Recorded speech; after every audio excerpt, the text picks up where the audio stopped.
বিয়াৰ পাছত জোনালী নিজৰ শহুৰৰ ঘৰলৈ আহিল। বিয়াৰ সকলো নিয়ম নীতি শেষ হোৱাৰ পাছত ৩-৪ দিনৰ ভিতৰত সকলো আলহী এজন এজনকৈ গুচি গ'ল। কিন্তু জোনালীৰ স্বামীৰ বায়েক আৰু ২টি সন্তান ৩ দিনলৈ থাকিল। জোনালীৰ শহুৰ শাহুৰে বহু দিন আগতে এই পৃথিৱীৰ পৰা বিদায় লৈছিল। সেইবাবে তাইৰ স্বামীৰ বায়েক যিকেইটা দিন থাকিল সেইকেইটা দিনত জোনালীক বহু মৰম দিলে, যাতে জোনালীয়ে নিজৰ শাহুমাক নথকাৰ অনুভৱ নকৰে। ভায়েকৰ বিয়াৰ সকলোবোৰ দায়িত্ব বায়েকে লৈছিল। জোনালীয়ে বায়েকৰ আগতে ঘৰৰ সকলো দায়িত্ব ভালদৰে ল'ব পৰা হৈছিল। জোনালীয়ে নিজৰ স্বভাৱৰ দ্বাৰা বায়েকৰ মন জয় কৰিছিল।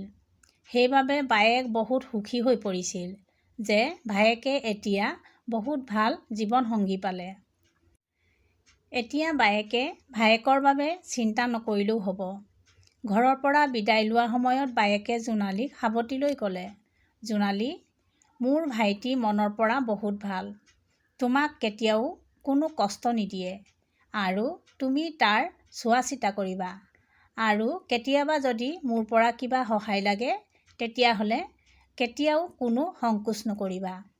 জোনালীয়ে ক'লে, "বা, আপুনি চিন্তা নকৰিব, মই এওঁক ভালদৰে চাম।" জোনালীয়ে বায়েকৰ ভৰিত ধৰি সেৱা কৰিলে। জোনালীৰ স্বামীৰ বায়েক অ'টোত উঠিল, কিন্তু ল'ৰা-ছোৱালী দুটা জোনালীৰ কাষতে থিয় হৈ থাকিল।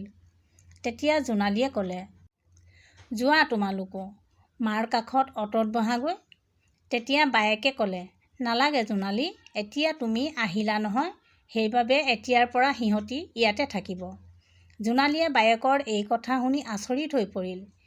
কিন্তু বিয়াৰ কিছুদিন হোৱাৰ বাবে তাই আৰু বেছিকৈ প্ৰশ্ন সুধিবলৈ বেয়া পালে। বায়েক যোৱাৰ পাছত জোনালীৰ মূৰত বহু প্ৰশ্নৰ জন্ম হ'ল। বায়ে এইবাবেতো মোৰ ওপৰত ইমান মৰম দেখুৱাইছিল নি? ল'ৰা-ছোৱালীৰ সৰু চহৰখনত ভালদৰে পঢ়া-শুনা নহয়, কিন্তু এবাৰ নিজৰ পৰিকল্পনাৰ বিষয়ে মোকো জনায়। মোৰ ভাগৰো পৰামৰ্শ ল'ব লাগিছিল। অতি সোনকালেই জোনালীয়ে নিজৰ সন্দেহ দূৰ কৰিবলৈ স্বামী অফিচৰ পৰা অহালৈ বাট চাই ৰ'ল। স্বামী অনুপম অহাত তাই অনুপমক চাহ দিলে। অনুপমে অলপ জিৰণি লোৱাৰ পাছতে এই কথা ভাবি লৈ অনুপমে যাতে এয়া নাভাবে যে বায়েকৰ সন্তান দুটি থকাত জোনালীৰ সমস্যা হৈছে। জোনালীয়ে লাহে কৰি অনুপমক সুধিলে, "বা ভাগৰ ল'ৰা-ছোৱালী দুটি ইয়াতে থাকিব নি?" "বা ভাগৰ নহয়, তাহাঁতি দুটা মোৰে সন্তান হয়। তাহাঁতৰ মাকৰ মৃত্যুৰ পাছত বাইদেউ তাহাঁত দুটাক নিজৰ ওচৰত থৈ তাহাঁতক ডাঙৰ-দীঘল কৰিছে।" "কি আপুনি বিবাহিত হয়? এই কথা আপুনি আমাক প্ৰথমে কিয় নক'লে? আপুনি আমাক ঠগিলে।" অনুপমৰ কথা সম্পূৰ্ণ হোৱাৰ আগতে জোনালীয়ে প্ৰায় চিঞৰি লৈয়ে ক'লে। জোনালীয়ে এনে লাগিল তাই যেন কিহবাৰ চিকাৰ হ'ল। জোনালীৰ কথা শুনি অনুপমে তাইৰ ফালে থৰ লাগি চাই ৰ'ল। আৰু কিছু পলৰ পাছত লাহে কৰি অনুপমে ক'লে, "মই তোমাৰ দাদাক সকলো কথাই কৈছিলোঁ। তেওঁ তোমাক নক'লে? মই তোমাক ঠগা নাই। তথাপিতো তুমি মোৰ ফালৰ পৰা মুক্তি। যেতিয়াই মন যায় তেতিয়াই যাব পাৰা।" এতিয়া জোনালী থৰ লাগিল। আৰু কি তাইৰ ককায়েকেই তাইক ঠগন দিলে? জোনালীয়ে নিজৰ মূৰটো দুখন হাতেৰে জোৰেৰে ধৰি ল'লে আৰু কান্দি কান্দি মাটিতে জোৰেৰে বহি পৰিল। ক'বলৈ, শুনিবলৈ আৰু কি বাকী থাকিল? জোনালীৰ সকলো সপোন যেন ভাঙি বিখৰিত হৈ ৰ'ল। শৰীৰৰ পৰা যেন কোনোবাই সকলো শক্তি কাঢ়ি নিলে। তাই যেনে তেনে তাৰ পৰা উঠি চোফাখনতে শুই পৰিল। জোনালীৰ মূৰত নানা বিচাৰে তাণ্ডৱ কৰিবলৈ আৰম্ভ কৰি দিলে। অতীতৰ কিছুমান কথা তাইৰ মনলৈ আহিল। জোনালীৰ দেউতাক জোনালী সৰু হৈ থাকোঁতে ঢুকাইছিল। জোনালীৰ মাকে চাকৰি কৰি জোনালী আৰু তাইৰ ককায়েকক পঢ়াই-শুনাই ডাঙৰ-দীঘল কৰিলে। জোনালীয়ে কলেজত পঢ়ি থকা সময়ত তাইও নিজৰ জীৱনৰ বাবে বহু সপোন গাঁঠিছিল। কিন্তু সেই সময়তে এদিন মাকৰ প্ৰেছাৰ ষ্ট্ৰ'ক হৈ মৃত্যুক সাৱটি ল'লে। ককায়েক জোনালীতকৈ 5 বছৰ ডাঙৰ আছিল। সেইবাবে ককায়েকৰ বিয়া মাক থাকোঁতেই হৈছিল। মাক যোৱাৰ পাছত ককায়েক নবৌয়েকৰ জোনালীৰ প্ৰতি ব্যৱহাৰ বহু সলনি হৈ গ'ল। ককায়েক নবৌয়েকৰ জোনালীক বুজা বুলি ভাবিবলৈ ধৰিলে। গ্ৰেজুৱেশ্যন কৰাৰ পাছত জোনালীক ককায়েক নবৌয়েকে আৰু আগলৈ পঢ়িবলৈ নিদিলে। পুৱা 10 বজাৰ লগে লগে ককায়েক নবৌয়েক অফিচলৈ গুচি যায় আৰু পুৱাৰ পৰা গধূলিলৈ জোনালীয়ে ঘৰৰ কামতে ব্যস্ত হৈ থাকিবলগীয়া হৈছিল। সেই সময়ত জোনালীৰ বিয়াৰ বাবে বহু প্ৰস্তাৱ আহিছিল। কিন্তু এতিয়াই ইমান সোনকালে কিয় বুলি জোনালীৰ ককায়েক নবৌয়েকে সকলো সম্বন্ধ ভাঙি দিছিল। কাৰণ ককায়েক নবৌয়েকে ফ্ৰীতে যে কাম কৰা বাই এজনী পাইছিল।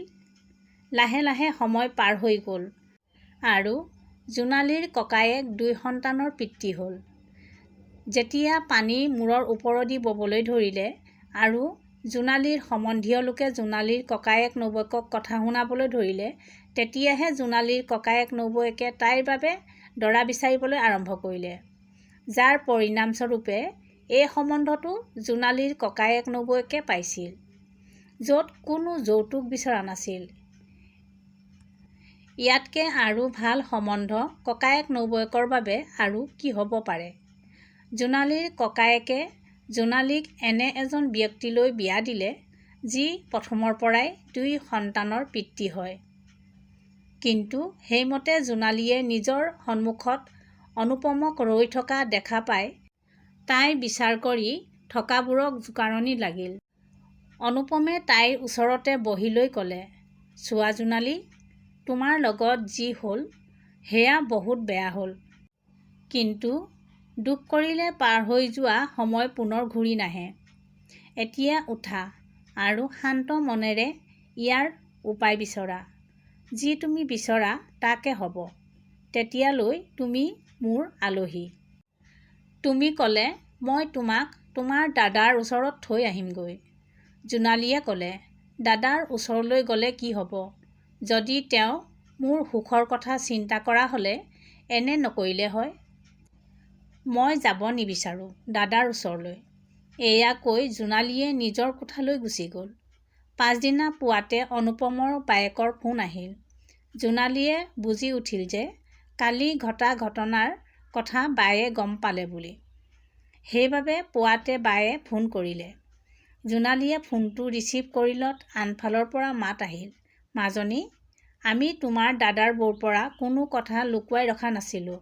তথাপিও তুমি যদি ল'ৰা-ছোৱালী দুটাক লৈ সমস্যাত পৰিছা, তেতিয়াহ'লে প্ৰথমৰ দৰেই তাহাঁতি দুটা মোৰ লগতে থাকিব। কিন্তু মোৰ ভাইটিক তুমি এৰি নিদিবা। বহু বছৰৰ পাছত তাৰ জীৱনলৈ তুমি সুখ লৈ আহিছা।" বহু বুজোৱাৰ পাছত অনুপমে বিয়া কৰাবলৈ মান্তি হৈছিল। সেইবাবে তুমি তাক এৰি থৈ নাযাবা।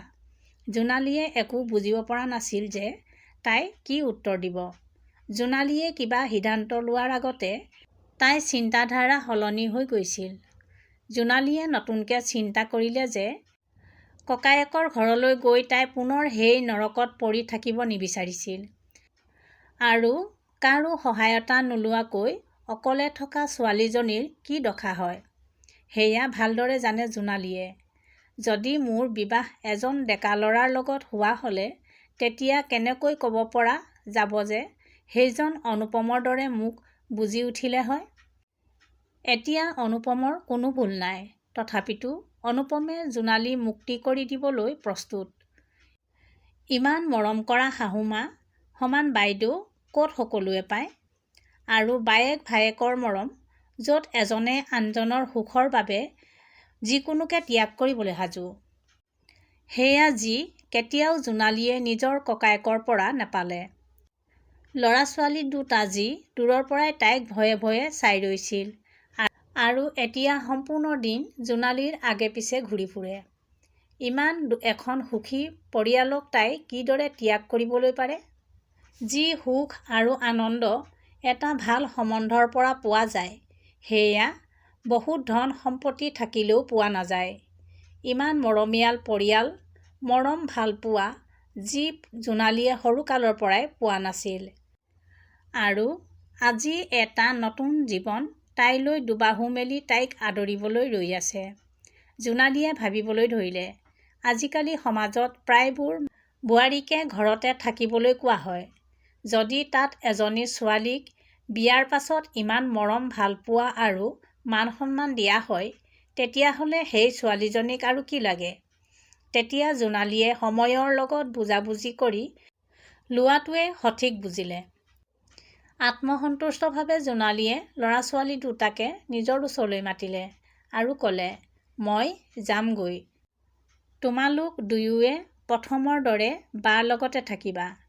নহ'ব নহ'ব, আমি আপোনালোক দুয়োৰে লগত থাকিবলৈ বিচাৰোঁ।